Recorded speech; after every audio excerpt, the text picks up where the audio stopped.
All right, we're going to look at the Lego Mindstorms program. Now, this program can be run as an app on your Chromebooks, but it has limited capability. So I think you could do challenges 1 and 2 using the app on your Chromebook, but 3 and 4, where you need to use the sensors to gather data, need to be done on one of the desktop computers. And if you've taken computers with Mr. Meyer, you're familiar with logging into the desktops. If you are not able to log in to one of the desktops, Mr. Romden, our tech person, can assist you in resetting your password if you've forgotten it.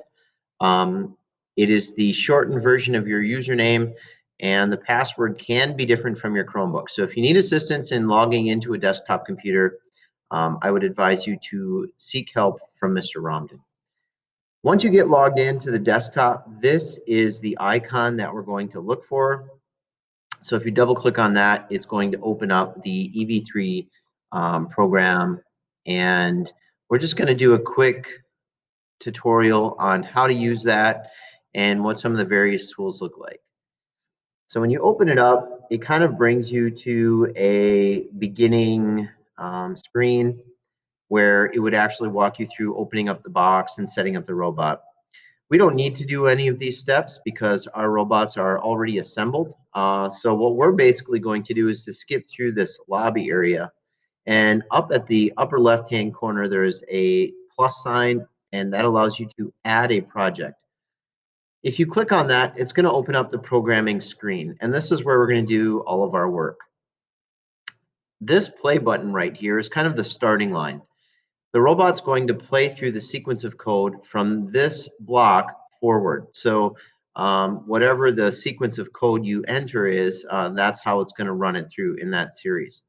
Most of the stuff that we're going to need for challenges 1 and 2 are in the green tab. All right, each one of these colored tabs has different types of program. And later on in challenges 3, we're going to need one of these orange ones. And then in challenge 4, we'll need some out of the red and the orange. So for the first challenge, we need to get our robot to drive forward exactly 48 inches. All right, for the first challenge, we're going to use the move and steering block, and that's located under the green tab. It's the third one in. It's got the little steering wheel. To bring a block in, you just click on the block and drag into the field, and then it will kind of snap to the starting line. Anytime you bring a block into the programming field, there's some customizable tabs to edit that piece of program to do what it is that we want it to do.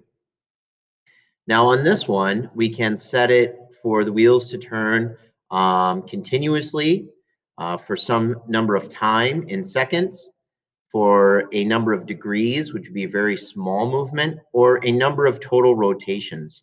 We're going to use the number of total rotations. You can also set the second block here. If we wanted the robot to turn left or right, you can drag it to the left or right. I would recommend in challenge 2, we're going to need some turns. Use more gradual turns. If you turn it all the way to the right or left, it makes a very sharp turn and it becomes a little bit more difficult to program. For challenge 1, we wanted to go straight forward, so it should read 0. The next tab is the power. The power does not affect how far the robot will go, only how fast it will get there.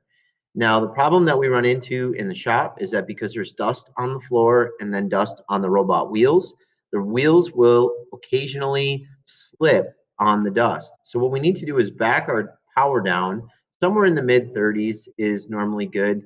It goes slow enough to not slip and not too slow where it takes forever to run the program. The next block is the number of rotations, and this is the part where you're going to have to use some trial and error.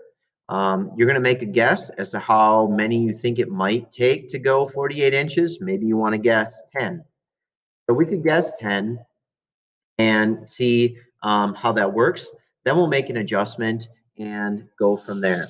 Now, once you've got your program complete, you need to save the program. So if you go up to the File menu, you're going to click on the Save Project As tool.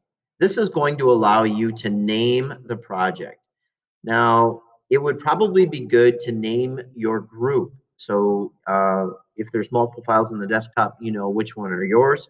I'm going to name mine Gordon 1. So it's like Gordon Challenge 1. In the left-hand side here, we're going to click on the desktop because I want to save it directly to the desktop and save.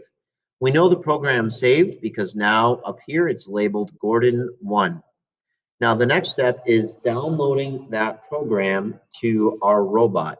And to do that, you're going to need your brick and one of the cables in the cabinet.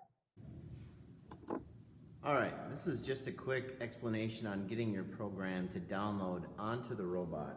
First of all, your robot must be turned on. To turn it on, you hit that center square button.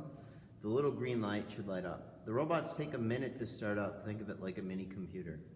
You're going to need one of the cables that you can find in the cabinet. That cable needs to be plugged in to the robot, and it also needs to be plugged in to the computer. If it's not plugged in, it's not going to download.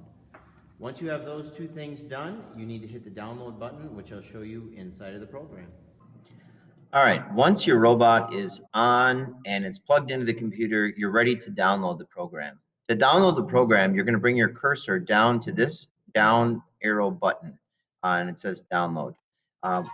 When you click on that, the robot will make a little chime once it's downloaded. If this button is not enabled, that means either your robot is not plugged in, or it is not turned on, or somehow there is not a connection. So double check those things. Once you've downloaded the program, you're ready to bring it and test your program.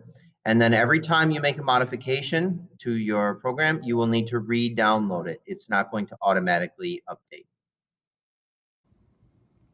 All right, and once your program is downloaded, we're going to find it on the robot itself. So my robot is turned on. I'm going to toggle over to that second column here, or second window tab. And there I see the name of my program, Gordon 1. Naming your programs is also helpful when you need to find it on the robot. So I'm going to click on Gordon 1. This is going to open up my folder. Then if I toggle down and click on program, right now the robot is running my program, which is telling it to drive forward for 10 rotations. So at this time, what you would do is you would bring it over to the floor, where we will set it on the floor, hit go. We'll make an observation as to how far our robot goes, and then we can adjust our program accordingly. I will have a piece of tape on the floor so you'll know exactly how far 48 inches is. You'll be able to edit your program and go from there. You'll continue making adjustments to your program until your robot stops directly on the tape. Once your robot has successfully completed Challenge 1, you can either have myself or my substitute sign on Challenge 1 of the LEGO Robot Challenge form.